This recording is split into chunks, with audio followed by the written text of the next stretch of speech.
Okay, we can probably go ahead and get started. It looks like the numbers have started to slow down. Okay. So hello and welcome everyone. My name is Jordan Clark and I work in the Workforce Innovation Division at MCC. I'm joined today by MCC's Vice President of Academic Affairs, Dr. Tom McDonald, and Vice President of the Workforce Innovation Division, Dr. Tom Pensabeni. Thank you all for being here today. We're excited to talk about the new options that MCC has for fall classes. Rest assured, with multiple options to choose from, we have a format that will work for you. Okay. In this webinar, we're going to cover the new course formats that you have to choose from for fall, registering for the new formats in the online course catalog, and go over the basics of the new learning management system for the college, which is Canvas. This is the system that's replacing Blackboard, if you're familiar with that. Please post any questions or comments you have along to the Q&A in the chat sections, and we will get to those all once we're finished kind of giving you the content we have.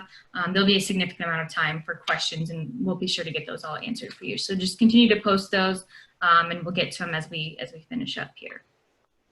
And this event is being recorded, so we will distribute it upon completion today. Okay, I'll pass it over to you, Tom. All right. Well, so just to cover briefly a little bit about the college and the mission of the college. Metropolitan Community College, as you see, delivers relevant student-centered education to a diverse community of learners. And those priorities you see listed there are kind of, you know, as we have moved from, I would say, primarily a face-to-face learning environment to, you know, what we had to pivot to in the spring quarter with the COVID-19 pandemic, is that we've had to adapt quickly to kind of a new reality here. And so as we look at our budget for the coming year and our priorities as an institution, we're trying to create those flexible learning environments. That's, as Jordan mentioned at the top, that's what this is about. It's really about sharing with you the different ways that we plan to deliver education in the fall quarter and beyond as we adapt to this, this new reality. Go ahead and, yeah. Okay, thanks, Tom. So speaking of new reality. Yeah, exactly. This is a video from some of our peer mentors here at MCC. We think this will kind of be a good introduction to the new course formats and how it kind of applies to you as students. Play this. Hey guys, how you doing? Pretty good. What about you? No, good. Hey, have you guys signed up for classes yet? Yeah, I did. I saw that Metro has a lot of different choices now. My advisor told me there are remote delivered classes, so I signed up for one. I have a scheduled video conference with this class every week where I have to show up for credit.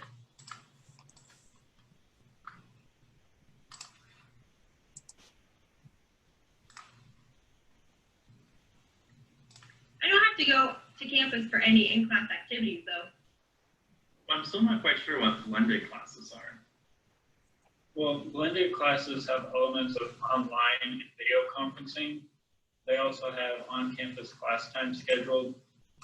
So I would need to talk to my instructor about on-campus learning if I were to take a blended course.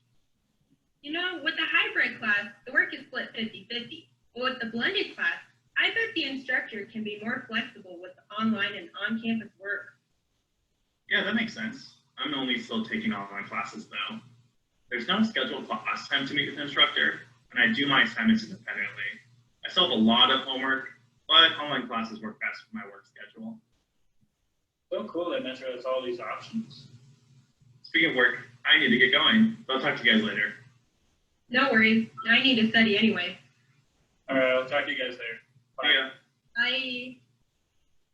Okay, hopefully you found that kind of helpful as an introduction to the new course types. Tom's going to give you some more information on what those types mean, you know, online, remote, and blended, what they actually mean for you as a student. Right. So yeah, you heard three terms in there: online, remote, and blended, and that is what we'll be offering for the fall quarter. And online, as they talked about in the video, is just as it says, it's 100% online. It is what we call asynchronous, which just means there's no live interaction with an instructor in an online course. You're using our learning management system or our learning management software, which is called Canvas.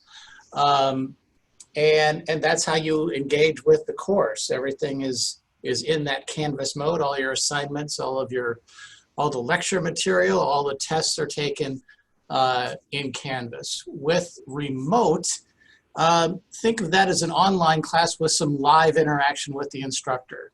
So a remote class is still going to use the Canvas learning management system, and you'll have a lot of material uploaded into your Canvas interface.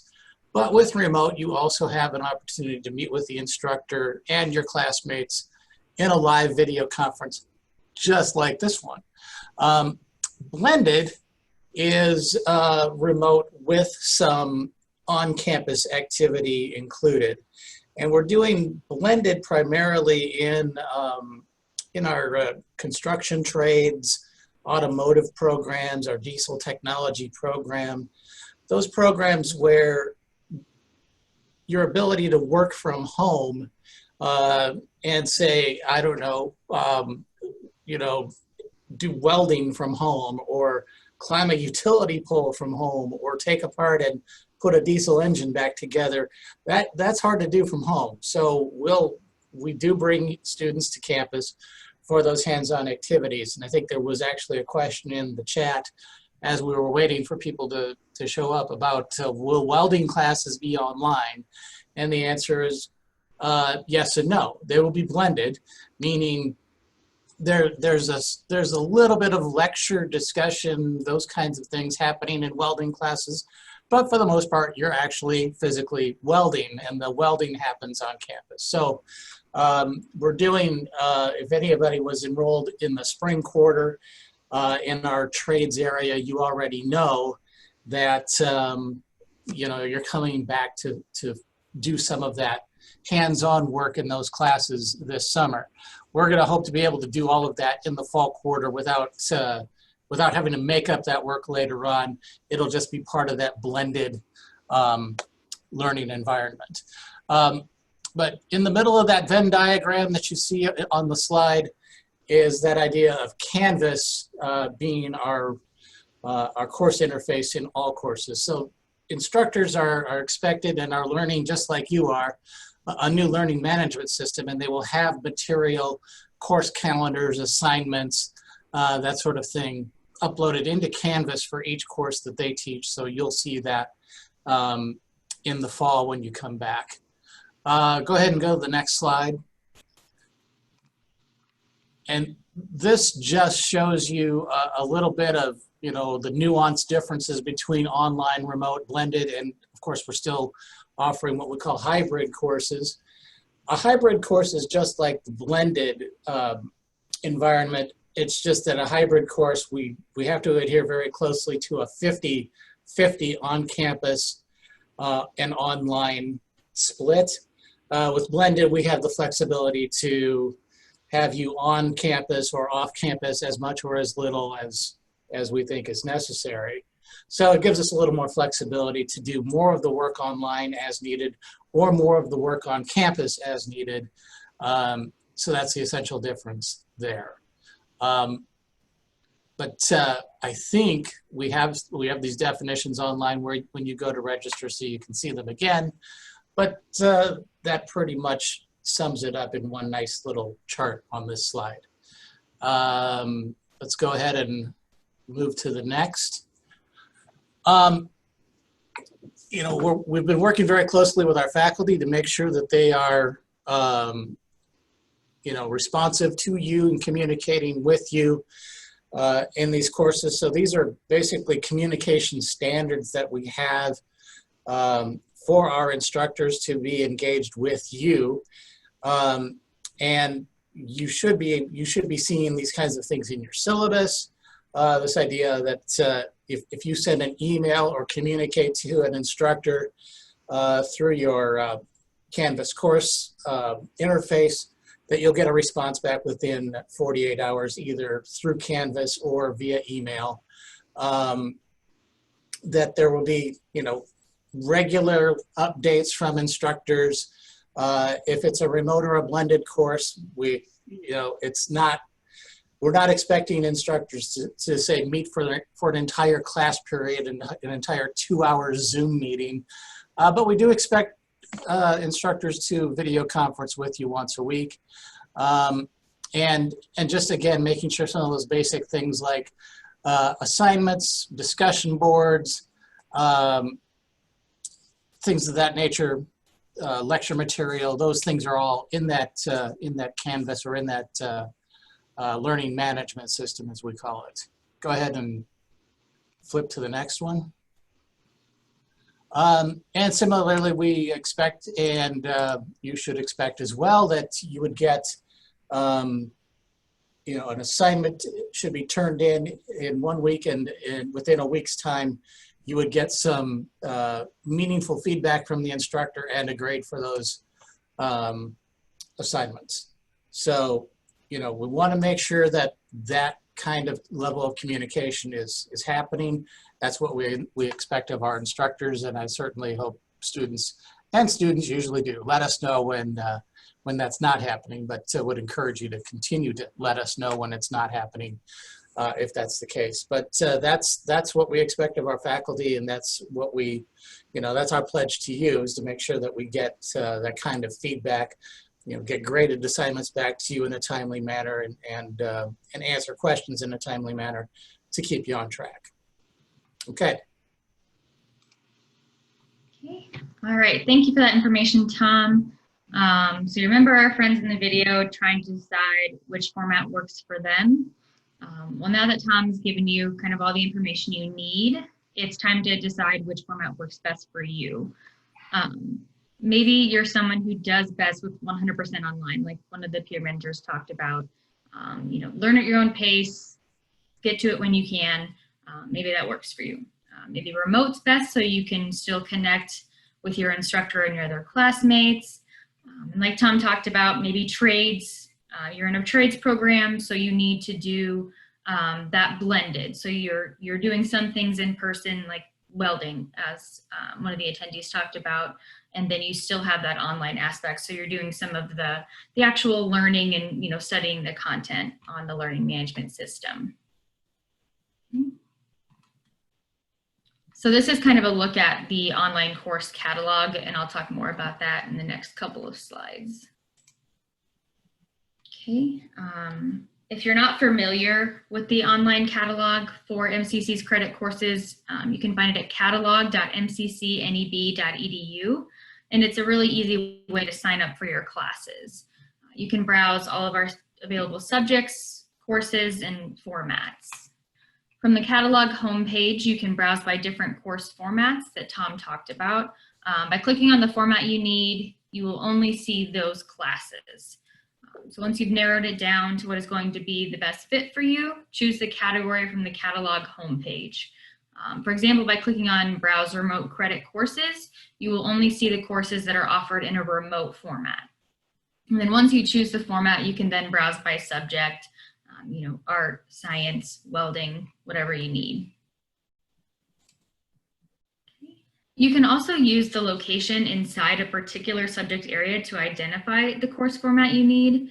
So to do this, you choose Browse All Credit Courses on the catalog homepage, and from there you can navigate to your desired subject first. So you would click on welding or accounting, like I have on the screen here. And then you can see all of the available formats for that subject. So on accounting, you'll see that there are both online and remote formats to choose from. The individual courses offered in each of these formats will show up when you expand the location for that subject area. Hey, Jordan, so yeah, if you select remote delivery, then you don't have to worry about what campus that course is on, because it's not on a campus. It's 100% remote. If you select blended, then you will get another, like a sub menu under that, and it'll tell you, is your on-campus work in that blended course at South, at Fort, at Elkhorn, wherever. Yes, absolutely. So accounting just doesn't happen to have any blended, but Correct. if you find a subject that has a blended offering, the location will actually show the location you'll be at for, you know, whatever periods of time you need to be in person. Thanks. Right. That was a good catch. So just be mindful on the location. It may, if it doesn't say the actual format, it's because it's blended and you will have to go to a specific campus for some of the course time. Mm-hmm. Okay, once you have signed up for classes, you'll have access to all of the student services MCC offers. You can find all of this information on the new student orientation portal linked here. And that is a really great resource for, you know, everything MCC. There are some videos, some links, and it, you know, gives you just a well-rounded view of the information that you need to get started. So I suggest familiarizing yourself with that, as it's really helpful, like I said, to learn about MCC and how you can be successful with all of your endeavors here. The support services offered to students include everything you see here on the screen. We want to do everything that we can to help you be successful, so please feel free to reach out to a navigator, advisor, or peer mentor if you need anything at all. You can also find information about these departments on the screen on the new student orientation portal on the previous slide. So just be aware that these services are all available to you. I would be visiting that Math Center frequently if I were taking classes right now. So, okay, Tom's going to talk a little bit more about Canvas, a little introduction. Right. Yeah, Jordan's earlier slide talked about a kind of a Canvas introduction video, and I would certainly encourage you to look at that. So this is kind of typically what our, you know, what the Canvas course interface page looks like. And once you're in there, you know, going through that Canvas overview, I think would be a really good idea to do. Hopefully, you know, I know many of you are products of either the Omaha public school system, and I think even Millard is using Canvas now. So if you're a recent graduate of a Millard High School or OPS school, and I think some other area school districts have also been moving to Canvas, you should be already hopefully familiar with what that interface looks like. If you're a current Metro student or you've taken classes with us in the past, especially in the online environment, you probably used a system we call Blackboard.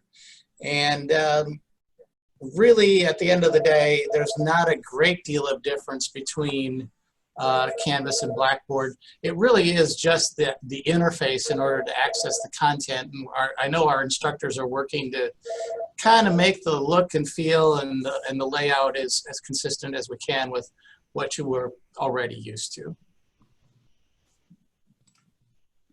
And the nice thing about Canvas is it says there it is, and one thing that Blackboard wasn't, Canvas is, you know, you can use your computer. You can also use a tablet or even your smartphone to access your classes. Okay, go ahead. Okay, so like Tom talked about, this is kind of the switch from Blackboard to Canvas.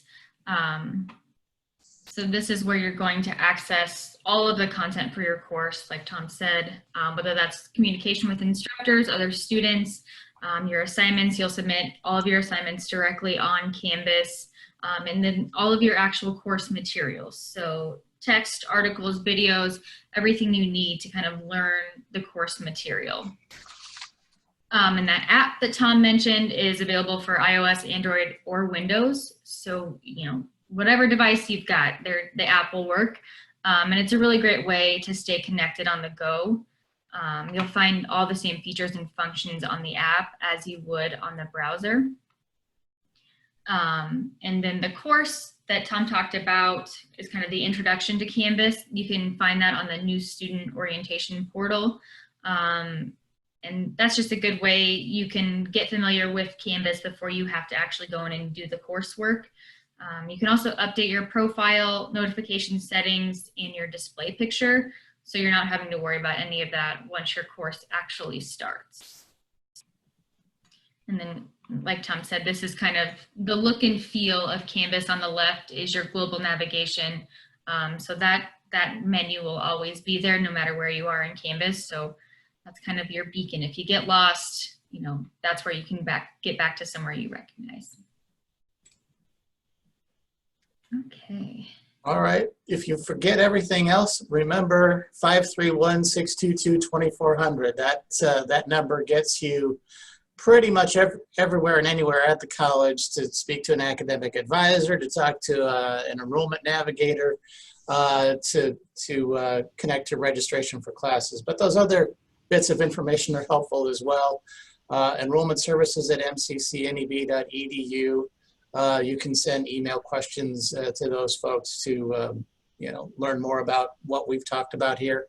And if you're interested in getting registered, especially if you're a brand new student and you've not used our online system before, I would recommend calling that registration number, the 5231 number. So maybe we leave that slide up for a while, Jordan, while people are asking questions, and that way that gives everybody a chance to write down all that information, right? Yeah. All right. I'm going to kind of go back and filter the questions here. Guys, I've been following that, so let me feed you a few, okay? It's I can tell you from what I'm reading here, if this is any indication, we're in for a really sharp freshman class. One of the questions is, could you expand a bit more on what is remote? Is remote, it would be at home, and is it at a certain time? How's that different than being on campus? So a remote class is an online class with live class periods at scheduled times. So you're at home for the whole thing. You're accessing your course through Canvas, but you're also then expected to attend live class periods that are done remotely through Zoom, like we're doing now, or some other video conferencing software. But there is a set class period, either once a week or twice a week, that there is an expectation of some live interaction with your instructor and your classmates in those live class periods. But it's all done from home. Remote is all completely done at home. No need to come in. We've figured out, some classes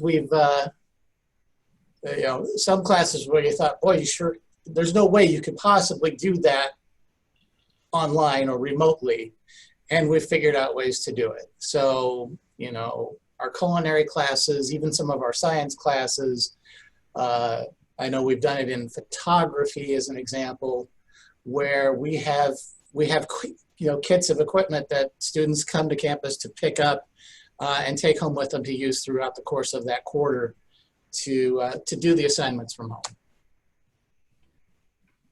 Somebody else asked, is I kind of get what hybrid is. 50% of the time I'm at home, and 50% of the time I'm doing, I get the 50-50 split. How do you figure out what a blend is? Are all the blends the same? All the blends are not the same. Trying to think of an example. A class like, welding is a great example. There's, if you're on the call right now and you're a welding student, there's not a lot of lecture or even demonstration with welding. It's either, you put on the equipment, you learn how to use the tools, maybe a short demo, and then you're welding. And so I guess the blend varies on how much lecture or demonstration the instructor needs to do in order to show you the process that you're going to try to replicate. So it is going to vary from class to class. And I'm trying to think of, there's no expectation that it's a straight 50-50. I would say blended probably more often than not has, the reason for the blend is there is quite a bit of work to do on campus, and that's why we're calling them blended because it's more than 50% of the time you're probably going to be needing to come to campus to complete that work. So for example, photography course, you might spend a fair amount of time understanding f-stops and the basic concepts and the types of cameras. Correct. Okay, that makes sense. Right. And then you also spend a lot of time in the darkroom just, mixing chemistry to make sure your pictures come out right. Right. We actually had two questions about gen eds and trying to figure out, I think the broader question is, how do I figure out my plan for fall? Should I just load up on a bunch of gen eds? I really want to take an art class. Can I take an art class while I'm taking my gen eds? Generally speaking, who answers these questions for me? Well, I think we're going to have all of those classes will be available for fall. So, I don't know that I would necessarily put something off because there may be an online piece to it. I would say really get to an advisor, get to an academic advisor, and map out a plan that works, and makes the most sense for you. Sequence your courses the way they should be sequenced, so you take the first one first and the second one second and so on. I don't know that I would adjust my schedule just because of the format. Does that make sense? But by the same token, you shouldn't just take, pandemic aside, you shouldn't just take all the gen eds and get them out of the way first. There's no need to do that. There's really no need to do that. I always find it's way back when, before I was a vice president, I actually taught classes, and the students in my program, I always felt like, man, if you're all you're doing is the gen eds and front loading gen eds for a year, how do you know that you even like the program that you selected? So it's good to mix some program courses in alongside those gen eds, so that you're getting into something you really like. Okay, now we have a question that's really going to test your comprehension, Tom. Uh-oh. How do you transfer AP credits from high school? That's a really great question. I would work with an advisor, and I can, maybe offline, I can send you a couple names of some good advisors. There is an AP exam I know that we have to administer in order to, either we do it or maybe it's something you do. I'm not as familiar with AP as I should be, but I know you have to take an AP exam and you have to test at a certain level in order for us to accept those credits. So I would want to put you in touch with an advisor who really knows what they're talking about and how that process works, and be happy to shoot a name offline if we know if I can do that. Can I do that in the chat if I know who it is who's asking the question?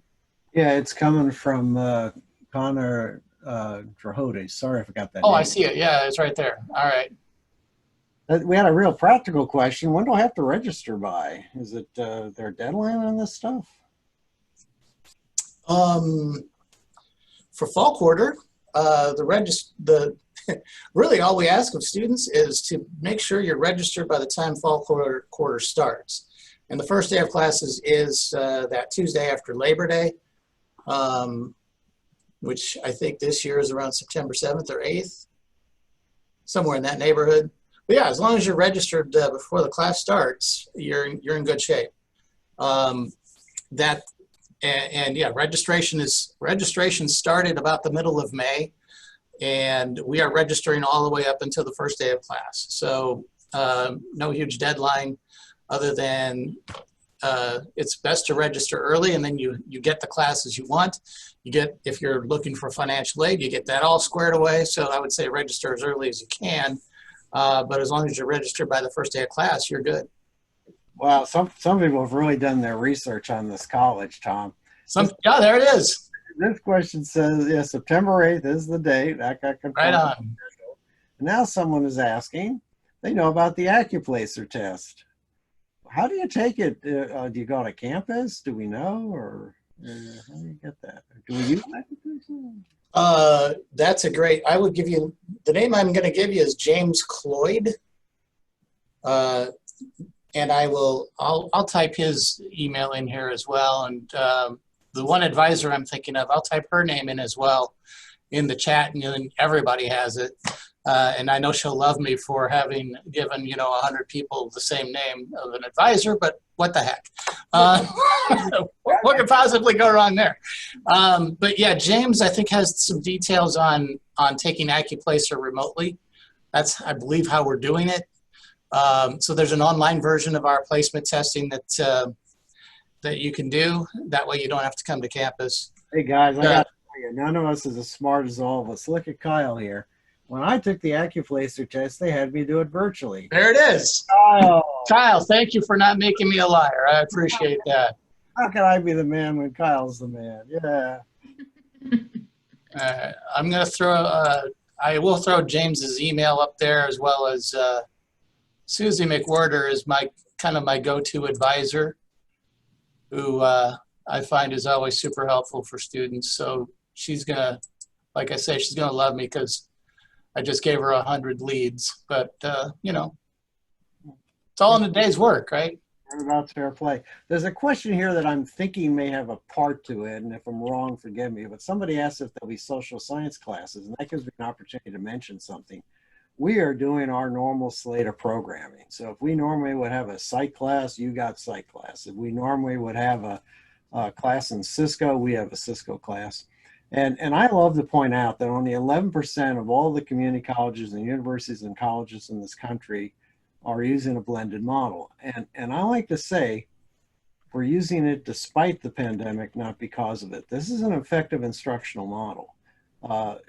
I can pretty much guarantee overall that you will be more successful with having these various formats than what Tom and I had to do back in the day. He's going to kid me about I had to use a chalkboard and all that, but that'll come offline. But back in the day, we just got up at 7:30 in the morning and sat in a hard chair and took calculus 4 times a week. And you took calculus. I took college algebra for dummies.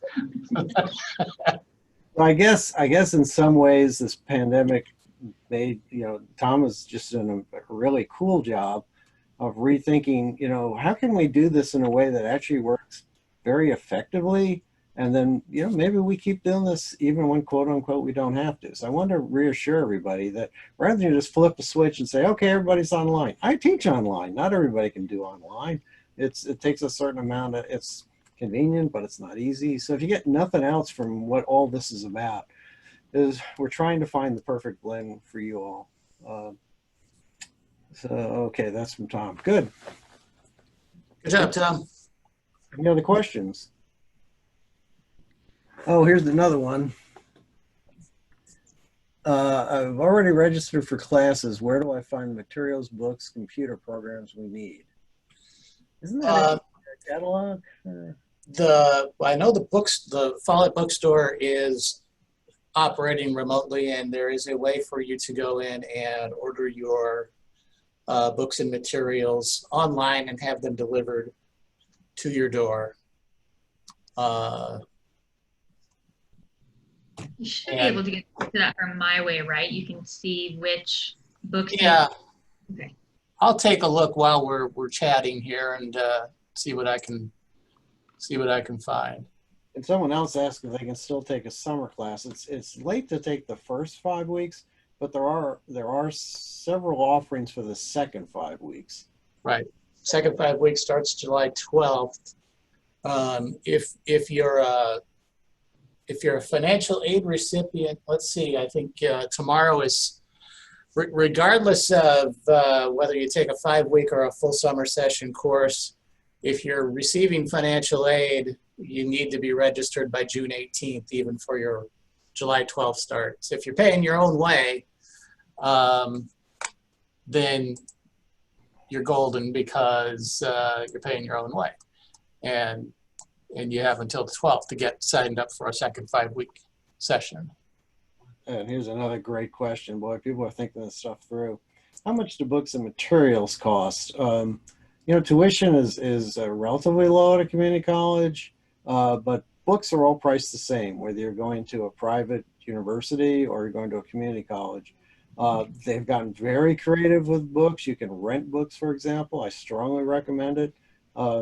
I just this week threw out that calculus book from college. So trust me, I never looked at it again. So renting books is an option. Materials, that's a great question. Many times they're actually included. Tom and Visual Arts has a few extra costs in some areas, right? But you're not usually, and if it's in the syllabus, it's covered by financial aid, I know that. Mhm. But generally speaking, we don't have a lot of extra material costs. We don't, unless you're going into the trades and then you have, mechanics tools or things of that nature. We try to work with vendors and come up with some deals. And even in a couple of instances, I know we're able to loan tools out as needed. If you have needs for hardware, software, we still have and will continue to have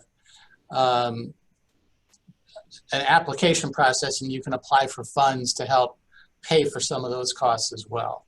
And that's something you can find on your Student My Way link. Well, somebody asked about financial aid. The majority of students now actually are in some form of financial aid. Correct. We also have money from the CARES Act. So if you're been hardship by the virus, then that's available. But yeah, you definitely want to be filling out the FAFSA form and working on financial aid, and because that can cover quite a lot of the cost here.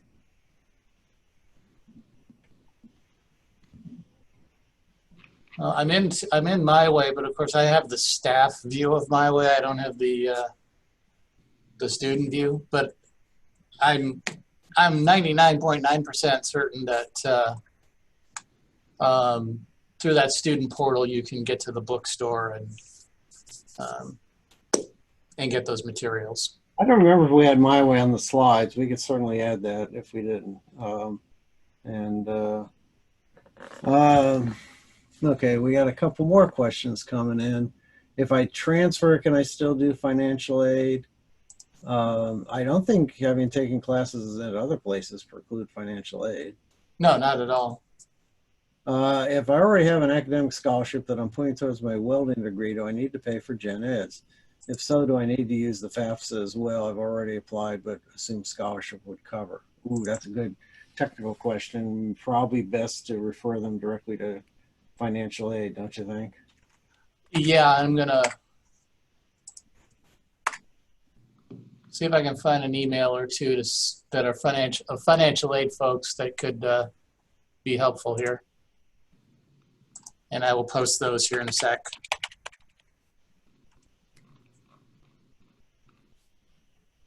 We're not tap dancing around financial aid, but financial aid is so individual. I want to become an RN. Are there any specific classes I need to take? Oh, yeah, it's a process, wouldn't you say, Tom? How one RN? It's going to depend on where you want to be an RN. Yeah, I know there are, entrance in that's a selective admissions program, number one. So your entry into the RN program or the nursing program is contingent on your grade point average in 4 specific courses, and I'll see if I can remember the 4. I believe English 1010 and 1020, anatomy and physiology. It's courses like that, biology, and then there's an entrance test that you have to take. While I am looking up the name of the financial aid contact that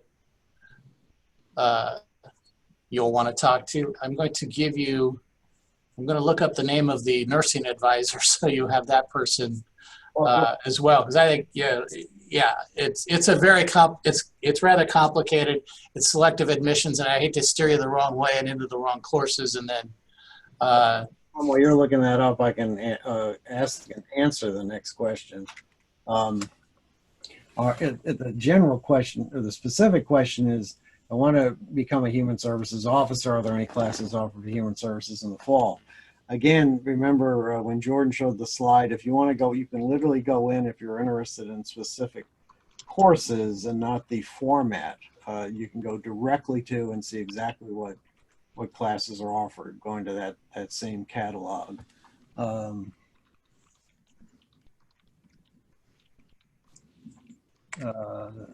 good. We're saying everybody to Wilma. I love it.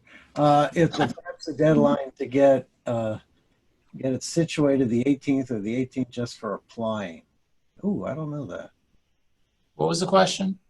Is the FAFSA deadline the 18th, or is the 18th just for applying? In other words, you have to have the FAFSA in by the 18th. That is a good question. They say they want to know before they talk to the advisor. I would just talk to the advisor. Talk to the advisor, most definitely. And when you talk to the advisor, if for some reason you've missed the deadline for federal financial aid, all is not lost. We have any number of different scholarship opportunities available, and the advisor can help you identify some of those other possibilities when it comes to funding. That's one date I know. Those scholarship applications open up July 15th. There you go. I think it's just MCC, NEB, EDU, probably /scholarships would be my hunch on how you get there. So interesting. I'm a student from Alabama. Can you recommend an advisor? Are things different for out-of-state students? Teaching online, I can tell you half the time I did not realize until I had a student one time say that I'm sorry I wasn't able to enter the discussion last week. We were under attack. And then I realized they were stationed in Afghanistan. So I honestly don't even know. With these formats, I saw a cartoon years ago, and it was a retriever in front of a keyboard. Big old golden retriever, big old paws. And it says, nobody knows you're a dog on the internet. So I guess nobody knows you're from Alabama when you're taking a remote class. Yeah, it's, we have I think we have some in the neighborhood of a couple of hundred international students, for example. And so I want to go into the medical field, not on our end. Can I direct all my questions to a certain person? Yes. I want to get my medical terminology and medical office assistant. Boy, we're getting a lot of questions now. So yes, we do have embedded advisors now, right? Yes. That would be the general answer would be, I think if you call that 2400 number and say you'd like to know the contact for a advisor for the medical health, that would work. Those should be on the website too, Tom, shouldn't they? Yeah, I'm looking it up. Okay, good. I think at the bottom, if you go like the individual degree, it has like a list of contacts. And that would probably be your best bet for specific on gen eds and course availability, requirements, prereqs, things like that.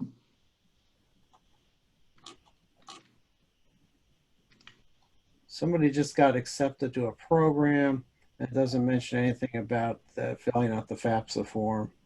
Should I skip that step or talk to financial aid? I think I'd always start by talking to financial aid as a general rule. Tom, one of your favorite questions of all time, just got asked. Okay. General studies degree require English or math for that degree? It does. Well, general studies is, kind of that catch-all degree, but with all of our degrees, there are general education requirements, and those include communication, quantitative, numeracy, social and cultural awareness, critical thinking, professionalism, and life skills. So yes, in there is English and math. So the English satisfies the communication requirement. In a general studies AAS, I think you could take a math course, or you could take our basic finance course, which is FINA 1000, and you'll satisfy that quantitative requirement. Now, if you're thinking at all about transferring to a four-year college or university, then instead of taking the finance class, I would take a math class, if you can possibly do that. If you're like me, you're not taking calculus, that's for sure, but you need to take a math class. College algebra, statistics, something along those lines will do it. Some great questions. I dual enrolled through UNO. Will those credits transfer over? Yeah, all you have to do is get that UNO official transcript sent to our records office. And so just make the request to UNO to have the transcript sent over to the Metro, and we'll evaluate them and line them up. I've heard this question before. How do I get my way email? The only thing I received was my student ID number. And the second part was I also got FAFSA money. Do I need to talk to a financial aid advisor? Absolutely. Always want to talk to a financial aid advisor. But Jordan, do you know anything about that? The My Way student ID email issue? Yes. So if you go to the MCC website at mccneb.edu, you can go to the password station. And from there, you can set up your password for everything Metro. It'll walk you through some questions. You'll set up your password and your reminders and go through that whole process. And then you'll be able to access everything, since Metro is single sign-on. And that's how you'll access My Way. Now somebody's asking, thanks, Jordan. Someone's asking about what the TRIO program is. Is that do we have two now TRIO programs? I know one. Yeah, TRIO is a federally funded program. We have through TRIO, I think, is where we have our Upward Bound Math and Science. First time college still, right? Yeah, it's generally designed for students who are, first generation college students. There's some income guidelines in there as well. And I will make sure that I get their information posted here as well. I just found the healthcare advisor's name, so I will put that up there right now, coming at you.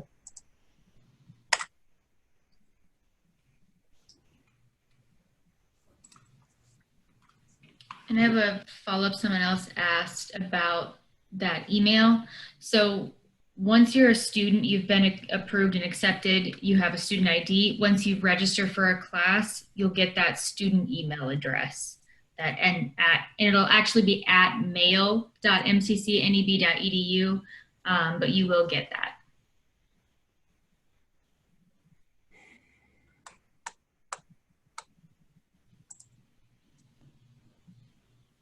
One's right, by the way. That is mccneb.edu/scholarships, and check that out. It is kind of cool. You get a very clean website, tells you what you need to do. It talks about meeting with an enrollment navigator. Tom, did we touch on the navigator concept at all? Jordan, do you want to tackle that one? What's between a navigator and an advisor? So the navigator is kind of your starting point. They can get you started with kind of the general things that you need to do, application for the college.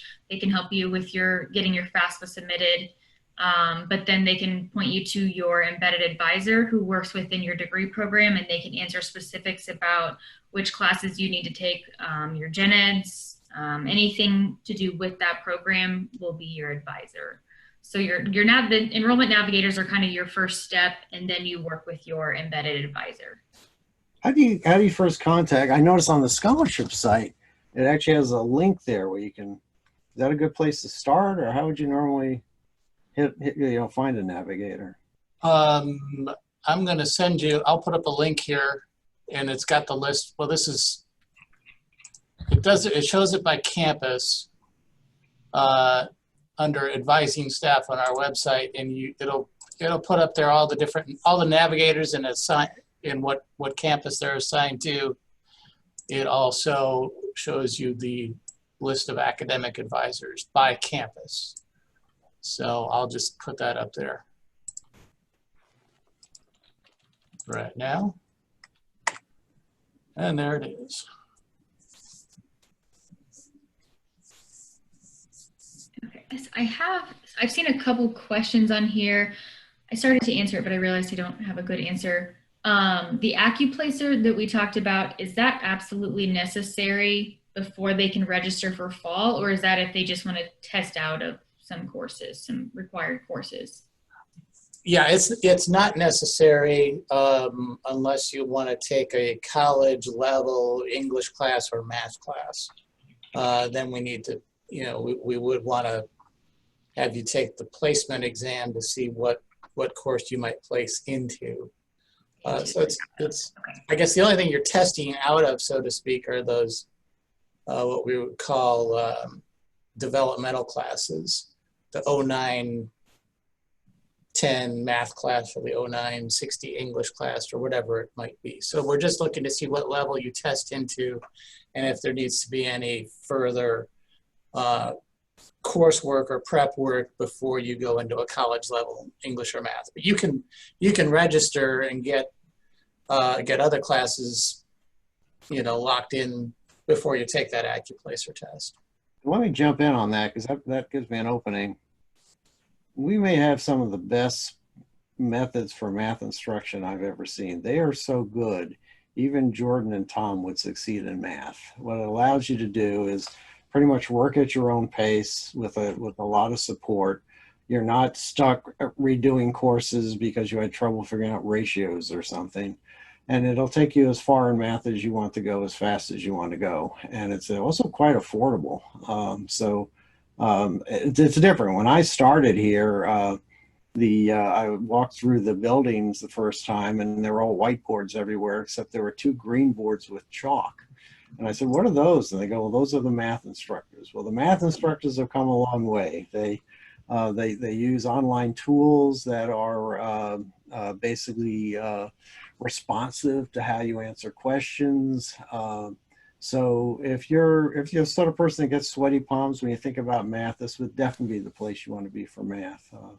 We understand that can be a challenge for some folks. So.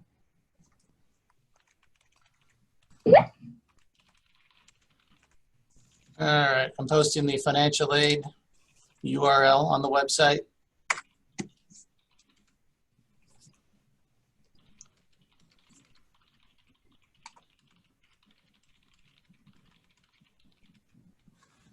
Or as Jordan wrote there, reach out to Wilma Jellum, that email address that Jordan posted in the chat. She's our director of financial aid. So if she doesn't know, then nobody knows. So it's good advice there. And she probably would forward it on to somebody usually, don't you think? Right, she probably would.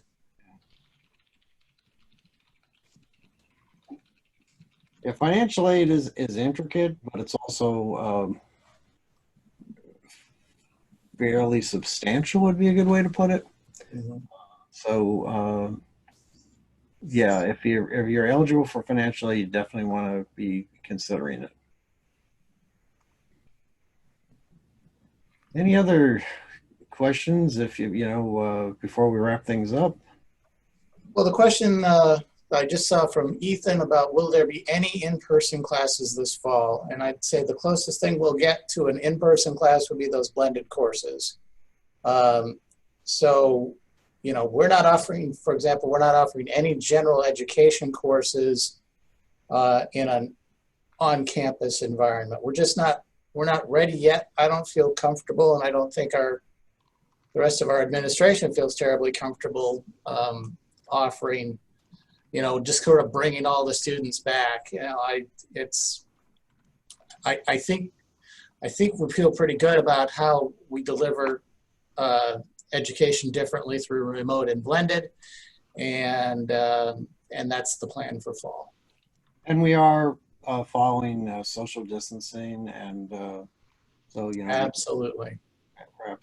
absolutely You want to, you know, it's safety is job one, as they say. right. Each of our campuses, when we're fully functioning with on-campus classes, you know, we have anywhere from 3,000 to 5,000 people on any one campus, and so that's a lot of folks in one building, or even a half a dozen buildings, depending on which campus we're talking about. And so we want to make sure we do things in the safest possible way. So blended gives us an opportunity to really manage how many students we bring into a building at one time and maintain that social distancing. And the question, Jordan just fielded it, thankfully. Anything else before we begin to wrap things up here? And if you missed out on any questions, you can reach out to the contact information we have here. Our goal is for you to have a successful first quarter, because if you have a successful first quarter, you're well on your way to having a successful degree. And so that is what we're all about. And if that hasn't convinced you, Metro Community College has never lost a football game. That's right. Nor have we ever lost a basketball game, for that matter. Yeah, about that. We've never had a food fight in the dorms. I mean, we're pretty amazing when you get right down to it. You really, you got it. You got it. How many organizations do you offer at Metro? Oh, that's wow. There goes Jordan again. Yep. Jordan was, right on. My Hub is a great place to go to find out all the different student organizations. I know we have a really active photography club. We've been very active in the last couple of years in what we call the Be Kind movement. Students have really taken a leadership role there. Speaking of leadership, there's a Student Leadership Council. So yeah, lots of great opportunities.